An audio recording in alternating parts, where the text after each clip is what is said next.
जामिया कराची में 36 इंच पानी की पाइपलाइन फट गई है, जबकि 84 इंच की पाइपलाइन में सुराख हो गया। जामिया कराची एक बार फिर जेर आब आ गई है। वाटर बोर्ड अमले का ताहाल कोई इल्म नहीं।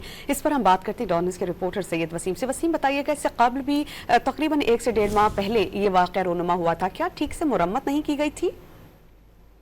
जी देखें, ये लाइन जो 84 इंच की है, ये मरम्मत तो इसकी की गई थी, लेकिन ये अपनी मुद्दत मयाद पूरी कर चुकी है और वाटर बोर्ड हुकाम इस बात को तस्लीम भी कर चुके हैं और इसका एतराफ़ भी कर चुके हैं कि अब इसमें जो पानी का प्रेशर जब इसको खोला जाता है तो काफी तेज बहाव के बायस अब ये जो जितनी खस्ता हाल हो चुकी है तो इसमें जगह जगह सुराख होना अब ये मामूल की बात बन चुकी है और इसको मुकम्मल अस्तर नौ तब्दील होने की जरूरत है।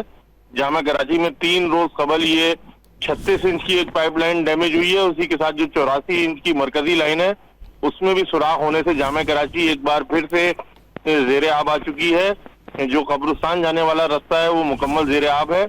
जामिया कराची में 36 इंच की पाइपलाइन जगह जगह से टूट फूट का शिकार है। जामिया कराची में गुज़िश्ता 3 दिन से पानी जाया हो रहा है, जबकि वाटर बोर्ड का अमला ताहाल गायब है। ईद की छुट्टियों की वजह से यहाँ पर जो है वो कोई इमरजेंसी प्लान तरतीब नहीं दिया गया था, जिसकी वजह से ये जो लाइन डैमेज हुई है अब तक इसकी मरम्मत का काम शुरू नहीं किया जा सका है। जी बहुत शुक्रिया सैयद वसीम, आप हमें अपडेट कर रहे थे। जामिया कराची में 36 इंच कुतर की पाइपलाइन फट गई है और लोगों को मुश्किलात का सामना है।